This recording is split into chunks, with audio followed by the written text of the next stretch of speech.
नमस्कार मित्रांनो, गोकुळ दूध संघ हा कोल्हापूर जिल्ह्यातील दररोज 20 लाख लिटर दूध संकलन करून मुंबई, पुणे, कोल्हापूर जिल्ह्यासह पश्चिम महाराष्ट्र आणि अनेक जिल्ह्यात दूध पुरवठा, दूध पावडरसह दुग्धजन्य पदार्थ उत्पादन आणि विक्री करणारा सर्वात मोठा सहकारी महासंघ आहे।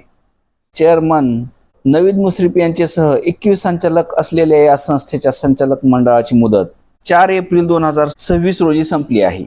त्यामुळे निवडणुकीची प्रक्रिया सुरू असताना 1108 अवसायनातली आणि काही अपात्र सभासद संस्थाच्या मतदानाच्या अधिकाराचा मुद्दा वादग्रस्त ठरला।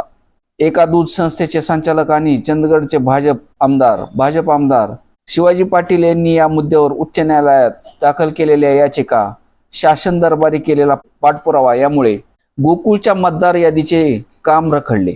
यामुळे पर्यायाने निवडणूक प्रक्रिया ही थांबली होती।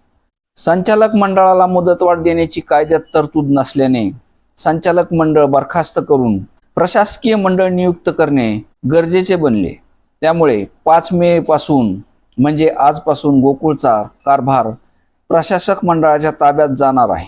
सदर हे प्रशासक मंडळ नियुक्तीचे पत्र गोकुळच्या सर्व संचालक मंडळासह कार्यकारी संचालकांनाही पाठवण्यात आलेले आहे।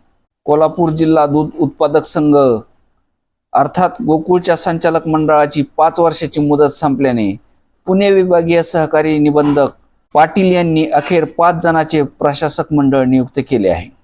नवनियुक्त प्रशासक मंडळ सातारा जिल्हा उपनिबंधक सुद्रिक यांच्या अध्यक्षतेखाली चंदगडचे सहाय्यक निबंधक प्रदीप मालगावे, मुळशीचे सहाय्यक निबंधक सुनील धायगुडे, सागर बलकवडे, चंद्रकांत परुळेकर यांचा समावेश असलेले पाटील यांनी या प्रशासक मंडळाच्या नियुक्तीचे आदेश काढलेले आहेत।